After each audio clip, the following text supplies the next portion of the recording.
maanta sharaf iyo maamuus ii ah inaan idinka soo qayb galo maalinta harimacadka adduunka taasoo sanad walba laga xuso Soomaaliland iyo adduunka oo dhan wasaaradda deegaanka oo ka duulaysa waajibaadka shaqo ee qaran ee ilaalinta duurjoogta iyo daryeelkooda waxay dadaal deegaysay sidii loo ilaalin lahaa duurjoogta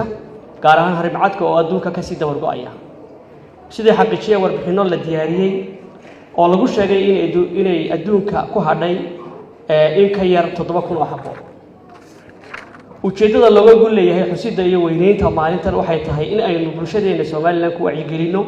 kor u qaadista iyo in lagu baraarugsanaado muhiimadda ay duurjoogtu inoo leedahay gaar ahaan harimacadka iyo inaynu caalamka kala qayb qaadano dadaalada loogu jiro ilaalinta ganacsiga sharci darrada ee lagu hayo harimacadka wasaaradda deegaanka iyada oo ka duulaysa xeerka ilaalinta kaymaha iyo duurjoogta xeer number 69 of 2015 waxay soo badbaadisay oo ay imika gacanta ku haysaa in ka badan 270 harimacad iyo hal shabeel oo runtii ay xanaanintooda iyo caafimaadku ay gacan weyn ka geysteen hay'adda CCF Cheetah Conservation Fund oo runtii aan aad iyo aad ugu mahadnaqayno iyadoo dhammaan dadkii falkaa gacanta kula jiray iyo kuwii caawinayaba sharciga la hor keenay ee lana xukumay iminkana ay kuwii ugu caansanaa ka ganacsiga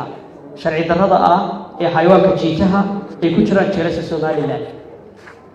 ugu dambeyntii waxaan fariin dheer u dirayaa cid kasta oo ku jirta ka ganacsiga ama ku hawlan ka ganacsiga sharci darrada ee lagu hayo duurjoogta inay dawladdu guddoonsatay in gacan bir lagu qabto sharciga la horgeeyo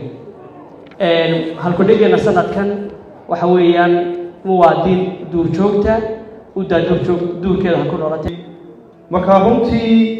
inaynu inaguna badbaadino oo aynu ilaalino oo dadka wacigooda sare loo qaado runtii muhiimad gaar ay leedahay bulshaduna nala fahanto muhiimadda ay duurjoogtu leedahay runtii ka wasaarad ahaan sanad walba wacyigelin ballaaran baanu samaynaa aanu ku marno degmooyinka tuulooyinka iyo gobolladaba runtii annagoo markaa u qaybina xeerarka ilaalinta kaymaha iyo duurjoogta waxa weeye dadka goobahooda ugu tagna waxa weeye fariimaha wasaaradda ee in duurjoogta la ilaaliyo duurkeedana loogu daayo ayaanu gaadhsiinaa marka runtii qof walo caawa halkan fadhiyaba waxaanu ka codsanaynaa in fariintan uu qaado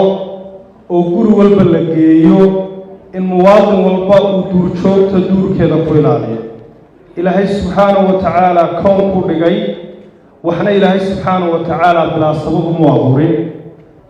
runtii waxaan kale oo aan marnaba la ilaawi karin hay'adda CCF oo runtii wasaaradda waxa weeye ka caawisa xanaanintooda iyo daryeelistooda runtii 7 ka xabbe harimacad iyo xabadda shabeelka waxa weeye iyaga gacan naga siiya oo waxa weeye har iyo habeen bal adigu waxaad qiyaastaa ood imaaj garaysaa hooyo caawa umushay oo aan 40 bixin oo ilmaheedii laga hoos qaaday bal xaaladda ay ku sugan tahay